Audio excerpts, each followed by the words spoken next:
Edge designations, CFA Level 1, pre-reading financial statement analysis, learning Module 1, Introduction to Financial Reporting.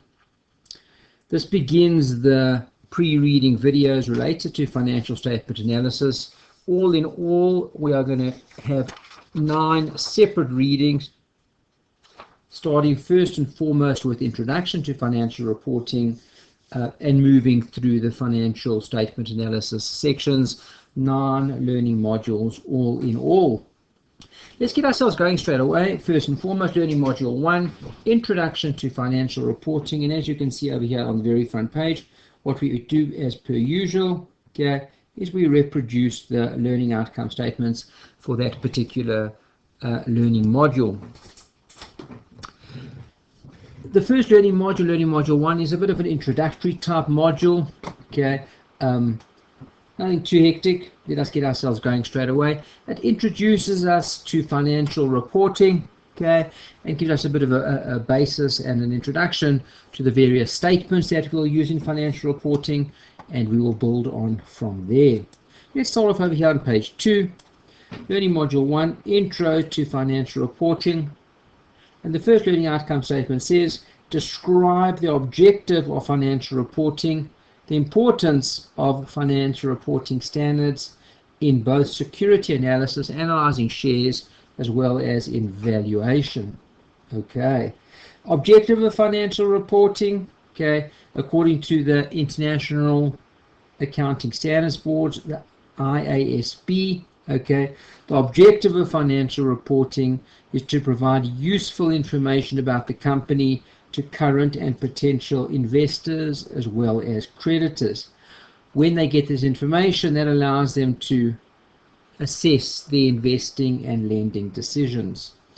Importance of reporting standards, okay, when setting standards that we need to adhere to, okay, the setters need to make sure that the treatment across all the various transactions is consistent. Okay, often a high degree of judgment involved when you prepare a set of financial statements. There's a lot of components of the financial statements that are based on things like estimates and accruals. Okay, and the standards, okay, part of the job of the standards that give us the guidance on how we need to prepare the financials, okay, should give us a little bit of a range within which we can work, okay, and be flexible enough to allow for some form of management discretion, okay, but still work within the specific rules and regulations of those standards. Financial statements are not primarily designed for the purposes of asset valuation, but the truth be told is there is a lot of information within the set of financial statements that is useful for the purposes of valuation. Okay. Learning outcome statement number 2, describe the roles of financial reporting standard setting bodies as well as regulatory authorities in establishing and enforcing the reporting standards.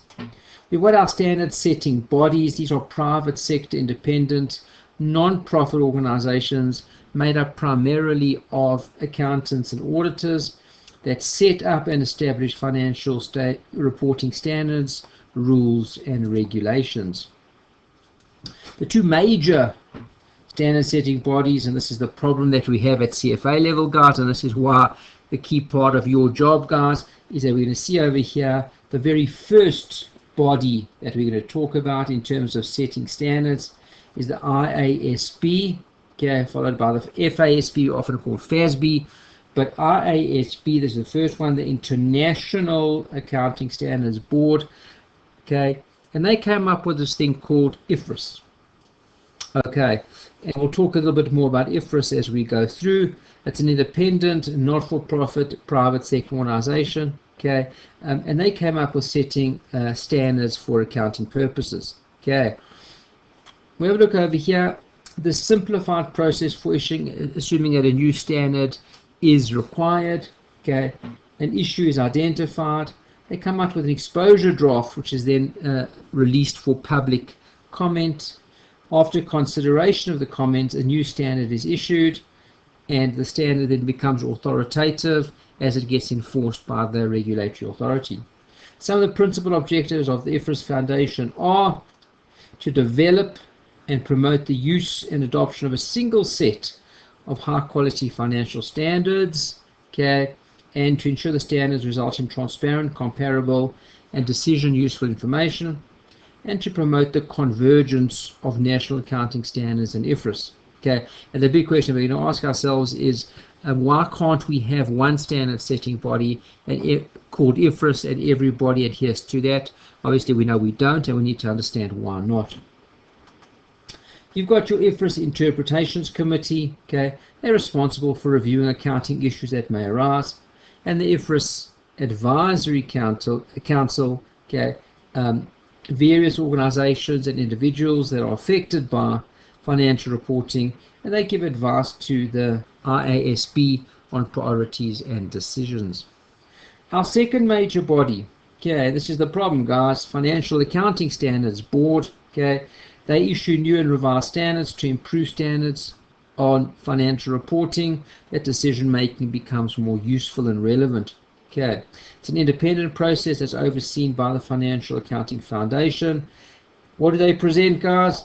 Generally accepted accounting principles, or what we call US GAAP, as authorized by the SEC. Now, all of a sudden, what do we know, guys? What do we see? We've got two separate sets of accounting standards. So when you get a set of financial statements, you've got to say to yourself, how were these prepared?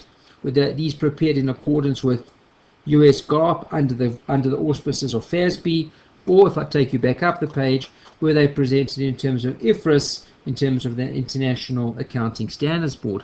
And they're very different. And just to highlight this from the start, guys, that's a big component of your work, okay, in terms of the financial statement analysis section, is to be able to identify the differences then between US GAAP and IFRS. Okay, and here on top of page 4, we go through some desirable attributes of accounting standard setters. Okay, responsibilities of all parties should be clearly defined. High professional standards must be adhered to. They should have adequate authority, resources, and competencies such that they can fulfill their responsibilities. The processes must be clear and consistent. A well-articulated framework must be in place. The board must act independently of its stakeholders. The process of setting standards must not be compromised by external forces. All decisions must be in the interest of the public, and the standards must culminate in a set of high quality standards that is recognized and adopted by the regulatory authorities.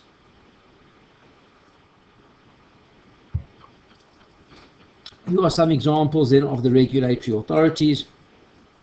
Okay, these are government bodies who have the legal authority to enforce financial reporting requirements. Who are some of these? We've got the Securities Exchange Commission, SEC, and guys, I wouldn't learn this detail in that much detail, every specific single act that we've got over here. Okay, you've got the Securities Act of 1933, some of the key regulations that result from the Securities Act of 1933. Okay, what investors must receive when securities are sold. It prohibits misrepresentations. It requires initial registration of all public securities that are issued. Came along the Securities Exchange Act of 1934, which gave significant powers to the securities industry, okay, specifically to the SEC. Okay, Sarbanes-Oxley in 2002 created Public Accounting Oversight Board, the PCAOB, okay, which was created to oversee the auditors. Okay, what did this act come up with? To address auditor independence and to strengthen corporate responsibility for financial reporting. Okay, top of page 5, required management to report on the effectiveness of internal controls, and requires the external auditor to attest or to state that management, okay, regarding management's assertion that the company's internal controls are working and are effective. Okay, we've got another interesting system called EDGAR, electronic data gathering, analysis, and retrieval. Okay, in terms of its submissions for forms. And guys, we've got a whole list over here. I'm not going to go through all of them with you, but we have various forms. Okay, I wouldn't spend some time on it, just to give you, we put it in the notes over here, obviously, just to give you a complete picture. I would not spend too much time over here. Securities offerings registration statement. Okay, if you want to issue new securities, that's the form you would need to fill out. We've got forms 10K, 20F, and 40F. Okay, and it's just for different persons depending on who you are. A 10K is for US registrants, 40F is for Canadians, and 20F is for all other non-US registrants. The annual report, okay, we'll talk about the annual report in much greater detail as we go through. Income statement, balance sheet, cash flow, and all associated notes. Form DEF 14A, proxy statement. Guys, as I say, I'm just going to go through these relatively quickly. Do not spend too much time over here. As mentioned, we just put these in to give you a full picture of the various forms that are out there. Forms 10Q and 6K. The 10Q is quarterly for US, 6K semi-annually. It's a bit longer period for non-US. Your Form 8K, talking about material corporate events. Form 144, proposed sale of restricted securities. Forms 3, 4, and 5, your initial statement. Changes to initial statement, and Form 5 is then your annual report. Form 11K is your annual report of employee stock purchase, savings, as well as any other similar plans. And this one, the 11K is something that does come up a little bit more, okay, because it gives you a little bit of a sense of your employee benefit plans that are in place and how that relates then to the financial statements. Okay. We move on to other major bodies. We've looked at the SEC. We look over here at point number 2, the Financial Services Authority, the FSA in the UK. Okay, and they are the capital market regulator in Europe. Okay, every member also regulates their own capital market. Remember, the EU is a significant body of several different countries. Okay, I'm not going to spend too much time there, guys, and I wouldn't either. Just have a good sense of, a little bit of a sense of that. We look over here at point number 3. Okay, what do we have over here? IOSCO, International Organization for Securities Commissions. Okay, and again, guys, just have a bit of a sense of what's going on over here. Don't spend too much time on the detail here. IOSCO is not a regulatory authority, but its members regulate significant portions of the capital markets. Okay, the majority of national authorities belong to IOSCO. What are 2 principles for issuers relating to financial reporting? We want full, accurate, and timely disclosure of financial results, risks, and other information that is important for investors to make their decisions. And accounting standards used by issuers should be of a high and internationally acceptable quality. The 3 core objectives of IOSCO when dealing with securities regulations are to protect investors, to ensure that markets are fair, efficient, and transparent, and as much as possible to reduce systemic risk in the market. Okay, we carry on to the next. It does get a little bit technical, guys. So as I say, just focus on who the big players are, some of their requirements, but don't go into the detail of every single statement and form that is out there.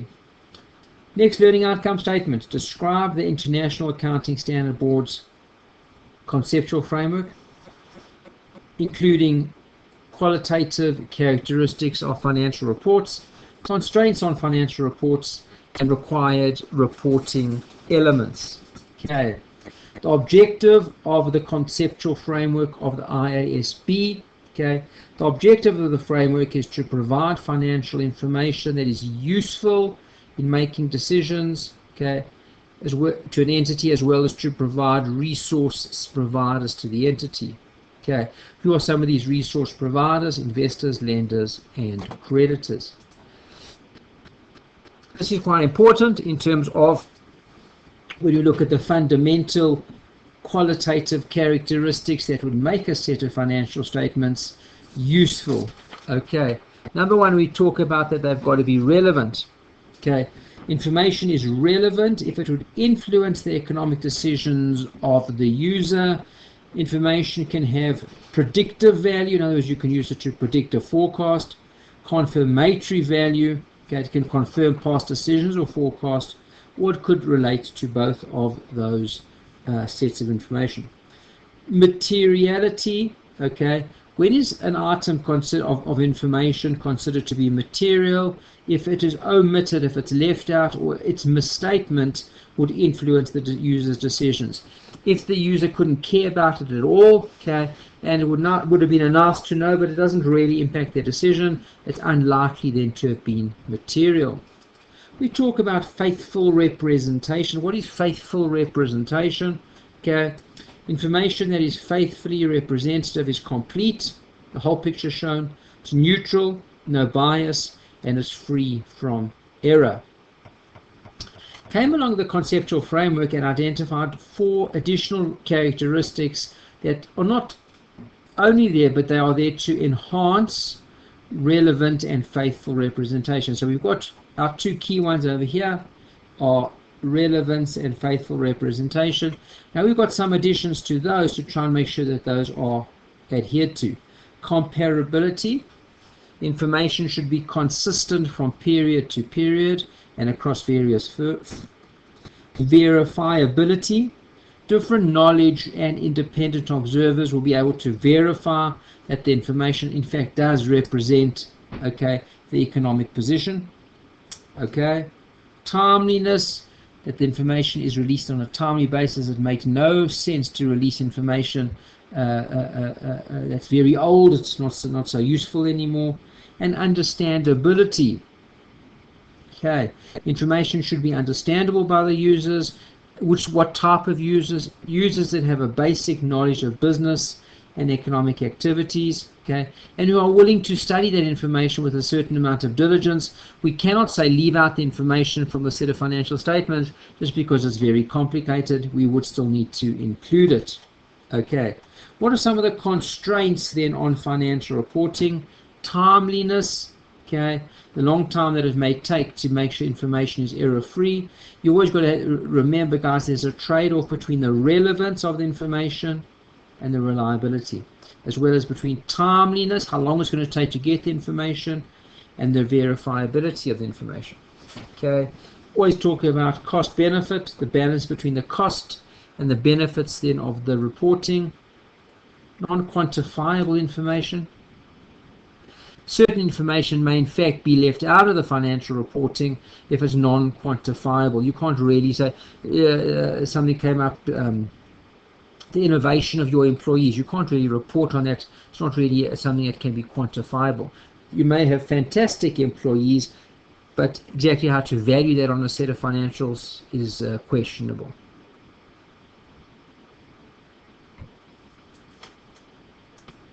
Over our page, top of page 9.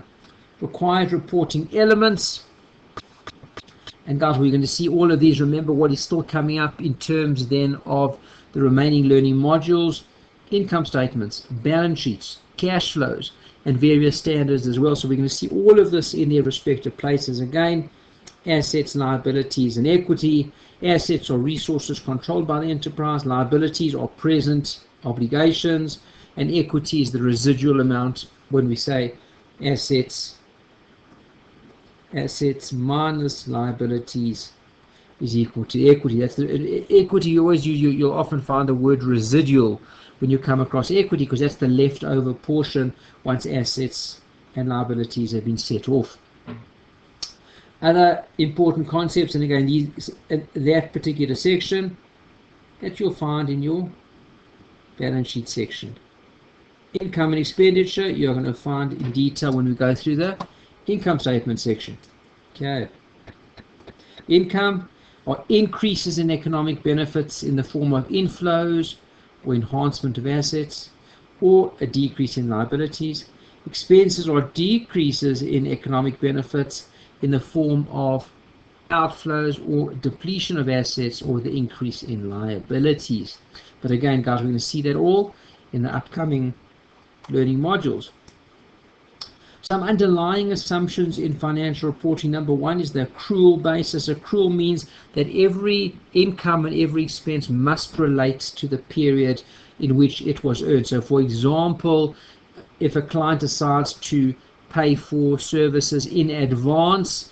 Well, no, we can't include it in income in this period because it wasn't earned in this period. Yes, it was paid in this period. Yes, we received cash in this period, but it doesn't relate to this particular period. I've got to accrue it and recognize it then in the period to which it relates.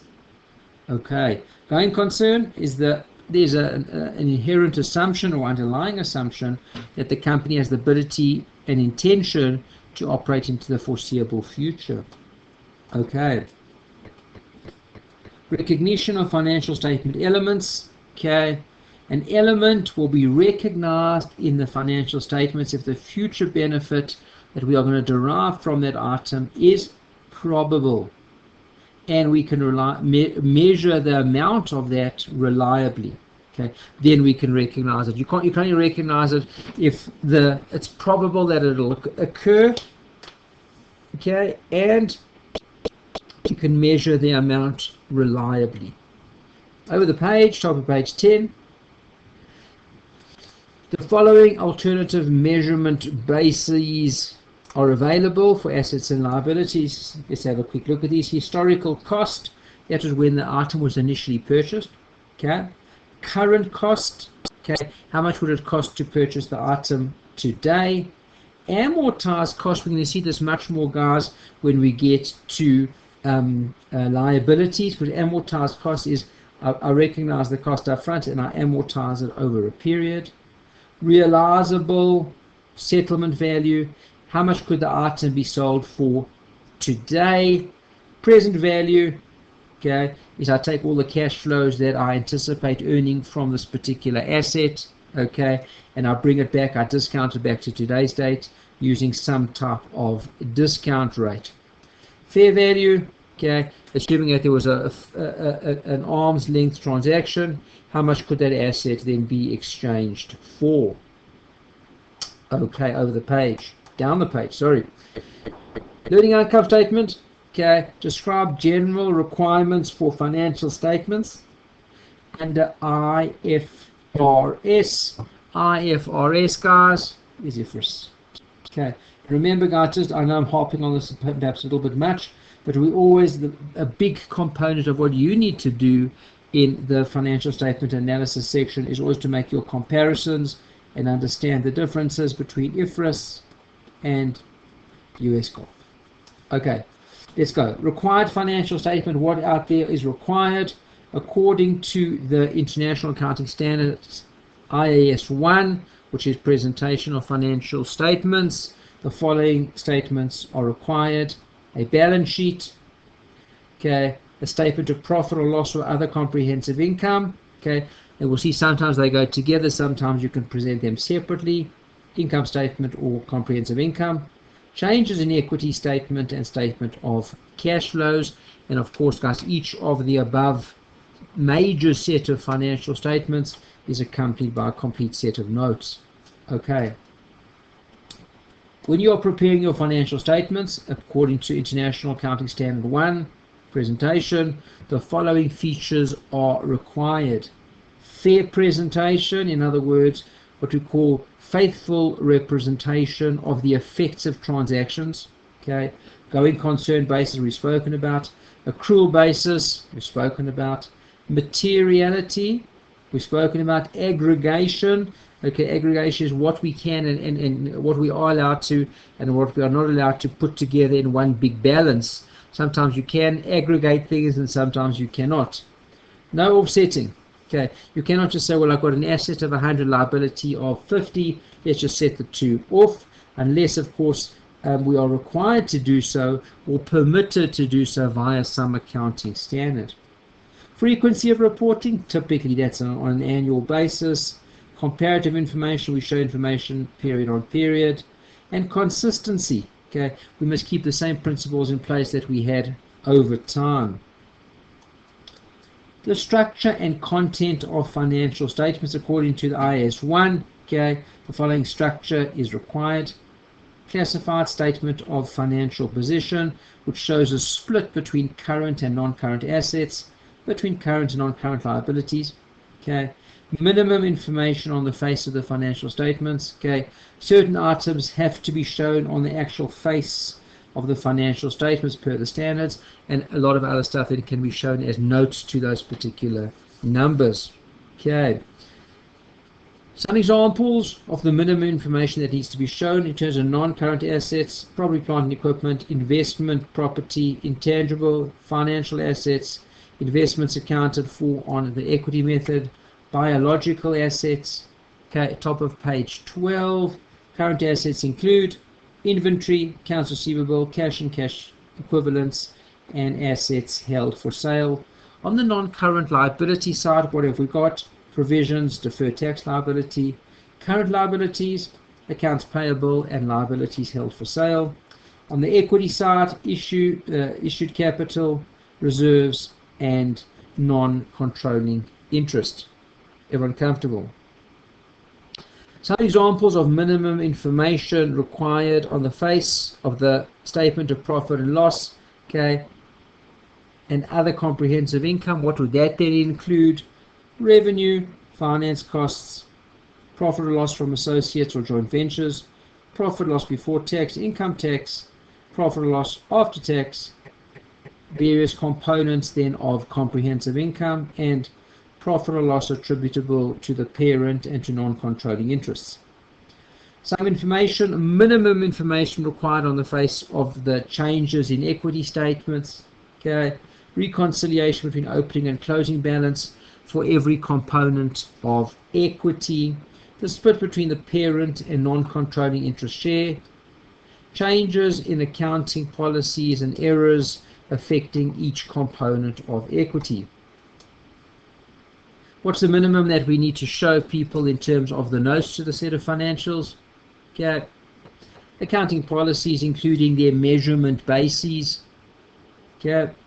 Details of the entity including its legal form, country of incorporation and registered office, the nature of the operations and principal activities, parent and ultimate parent of the entity, sources of estimation, uncertainty, for example, things like depreciation, provision for bad debts, those are what we call estimates. Further breakdowns and details of items included in the major sets of financials. And top of page 13, we talk about comparative information. Okay, must be shown on a year-on-year basis that people can also just have a good look then and see exactly what are the comparisons then between the various years. Okay, we move down the page over here. Describe the excluding income statement. Describe the roles of the statement of financial position, statement of comprehensive income, statement of change in equity, statement of cash flows in evaluating a company's performance and financial position. The key financial statements: balance sheet, a statement of profit and loss and other comprehensive income. Sometimes you'll see sometimes we show them together and sometimes we show them separately. Statement of changes in equity and statement of changes in cash flows.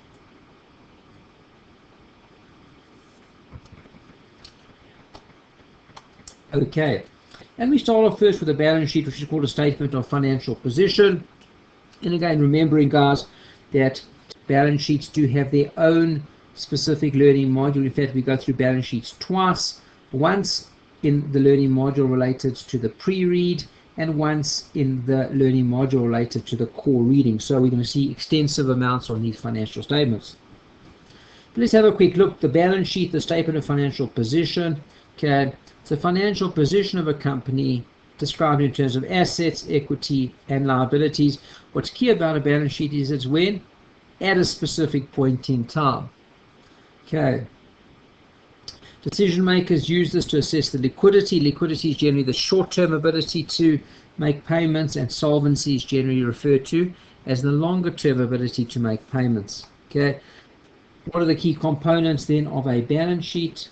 Assets, equities, and liabilities. And that's the age-old famous accounting equation where we say assets equals owner's equity plus liabilities. Okay. Assets and liabilities are broken down into subcategories: current, non-current assets, current and non-current liabilities. We've seen that all before. Okay. See top of page 14. How do you show, what's the order then of the sets of your balance sheet? Non-current assets before current, and non-current liabilities before current. Or you can show them in terms of liquidity. What's the most liquid item on your balance sheet? That's probably going to be cash, and you can move down from there. And here's a little example for you. There's the numbers we've just made up over there, guys. Year-on-year sets of balance sheet, and there's all your numbers for you there. Do take a look at that.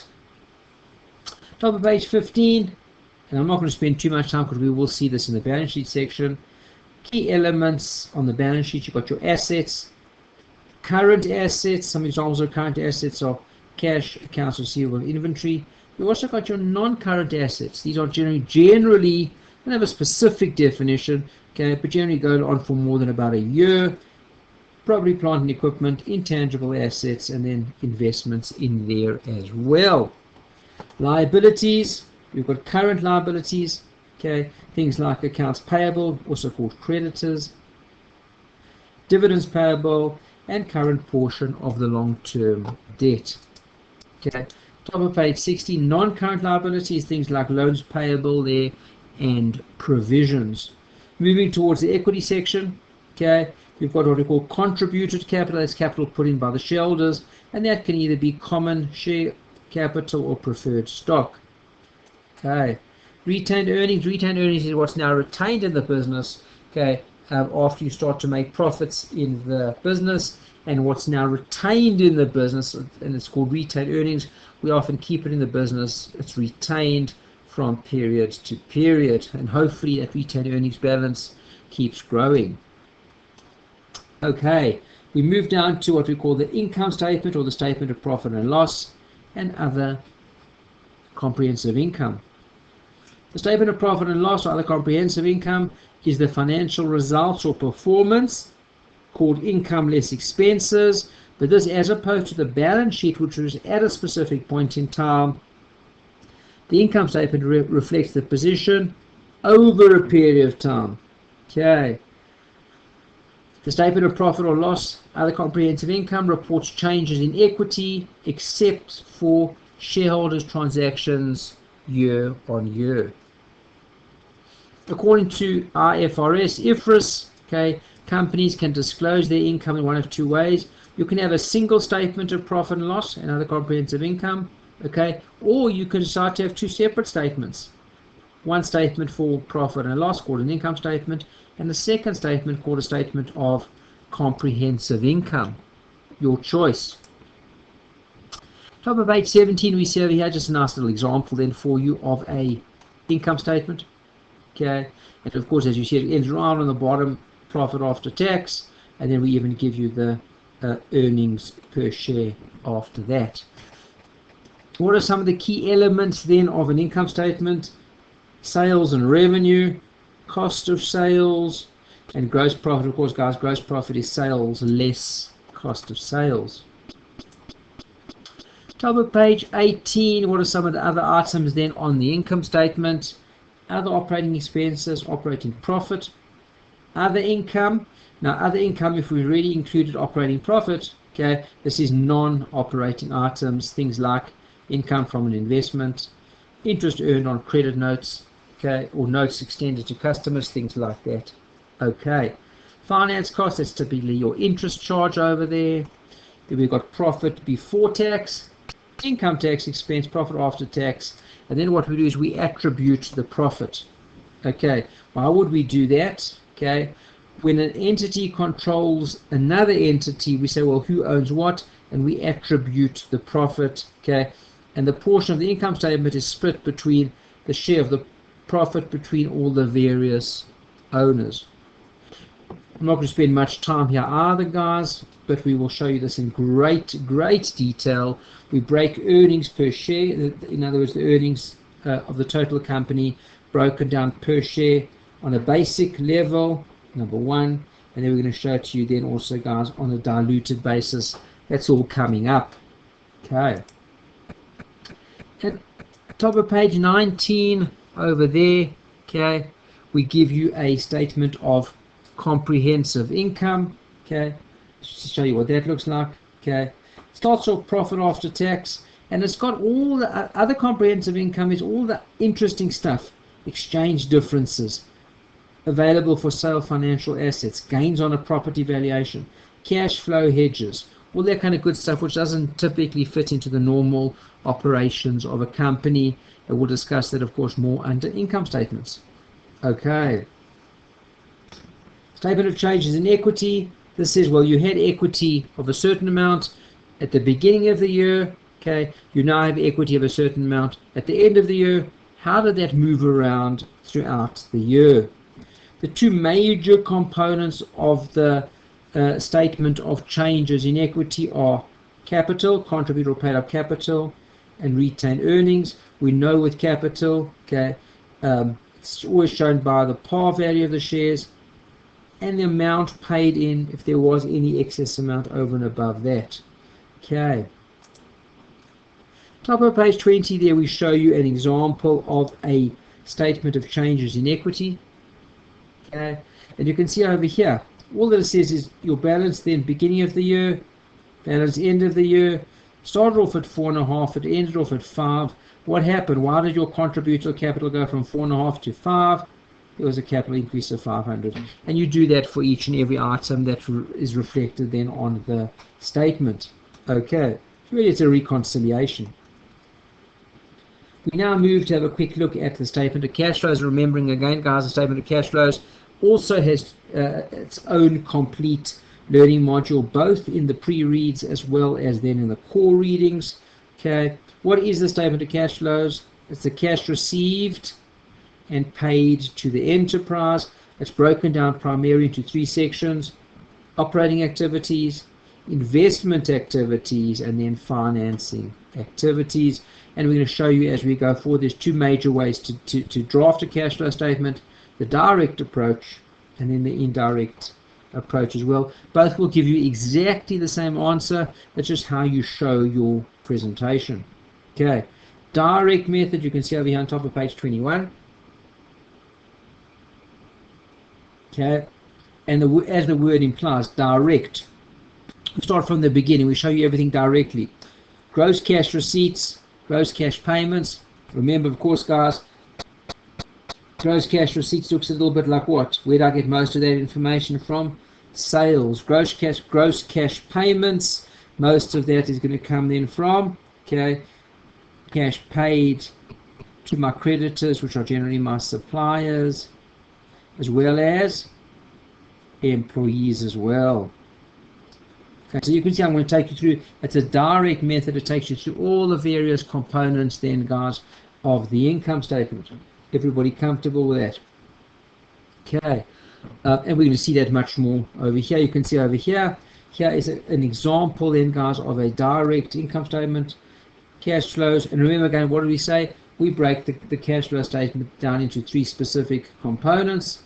Okay, component number one is cash flows from operations, then cash flows from investments, and then cash flows from, okay, oops, over our page, my apologies, cash flows from financing. Okay, so what's interesting though is that when we're doing these two different methods, the direct and the indirect method of calculating the cash flow, the only differences are going to come in this first section over here, which is cash flows from operations. In the direct method, I show you exactly where everything came from: customers, suppliers, employees, interest paid, etc., etc. Whereas if I come take you over here, guys, the indirect method, where does the indirect method start? It's indirect, starts from profit before tax. Doesn't show you sales, cost of sales, payments to it, etc., things like that. Okay, but remember again, okay, that it's again got the same three sections: cash flow from operations, okay, and your final number, net income from operations, 10,900. If I take you back a page, same number, isn't it? Doesn't change. It's just different ways of getting to the exact same answer. Okay, either the direct approach or the indirect approach. Oops, too many pages over there. And then yes, the other two sections then will remain exactly the same. Alright guys, that then brings us to a conclusion of Learning Module 1, Introduction to Financial Reporting. Just be a bit mindful as you go through this particular learning module, okay, that a lot of stuff is repeated again and again and again in the upcoming learning modules, particularly when you look at the statements, income statement, balance sheets, and cash flow. Remember, those three major statements are covered here again in the pre-read learning modules and again in the core learning modules as well. So we're going to see extensive amounts more on those. Here's a bit of a summary for you guys, okay, just covering the major elements that we found in this particular reading. We move back as we finish a particular learning module, guys. I always beg, request of the candidates to go back to the beginning, the very front page. As much as you think you finished, we'll always go back to the beginning again. Do take a look, okay? And I always say, please just go through the learning outcome statements again and make sure that you are familiar with the particular learning outcome statements to make sure you have covered what was there in the particular learning module. That then brings us to a close of learning module 1, Intro to Financial Reporting. We continue onwards, coming up with learning module number 2, which will be income statements.